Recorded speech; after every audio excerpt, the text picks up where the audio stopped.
నా భర్త పవన్ కళ్యాణ్ హరహర వీరమల్ల సాంగ్ అదిరిపోయిందంటూ సెన్సేషనల్ కామెంట్స్ చేసుకొచ్చారట రేణు దేశాయ్.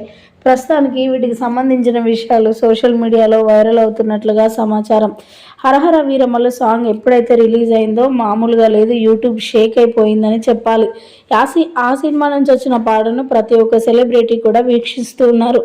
ఈ నేపథ్యంలో ఆ సినిమా నుంచి ఒక సాంగ్ రిలీజ్ అయిందని తెలిసిన మాజీ భార్య పవర్ స్టార్ పవన్ కళ్యాణ్ మాజీ భార్య రేణు దేశాయ్ కూడా వీక్షించినట్లుగా వార్తలు వినిపిస్తున్నాయి.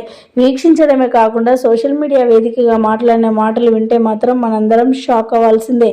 తనకు చాలా దూరంగా ఉన్నప్పటికీ కూడా తనపై చాలా పాజిటివ్ టాక్ వచ్చేసింది ఇప్పుడు. ఒకప్పుడు పవన్ కళ్యాణ్ అంటే విరుచుకుపడే రేణు దేశాయ్ రీసెంట్గా ఎప్పుడైతే రాజకీయాలలో రాణించి డిప్యూటీ సీఎంగా తన పదవిని చేపట్టాడో అప్పటి నుంచి కూడా రేణు దేశాయ్ చాలా చాలా పాజిటివ్గా మాట్లాడుకొస్తూ ఉన్నారు. ఇక ఆ సినిమా నుంచి సాంగ్ రిలీజ్ అవడంతో చాలా సంతోషించారట. ఆ సాంగ్ నేను కూడా విన్నాను, చాలా అద్భుతంగా ఉంది. సాంగ్ వింటేనే ఇలా ఉందంటే సినిమా ఏ రేంజ్లో ఉంటుందో ఇక ప్రత్యేకంగా చెప్పాల్సిన అవసరం ఏమీ లేదు. ఆ సినిమా మంచి సక్సెస్ని అందుకోవాలని నేను కోరుకుంటున్నానంటూ మాట్లాడుకొచ్చారట రేణు దేశాయ్.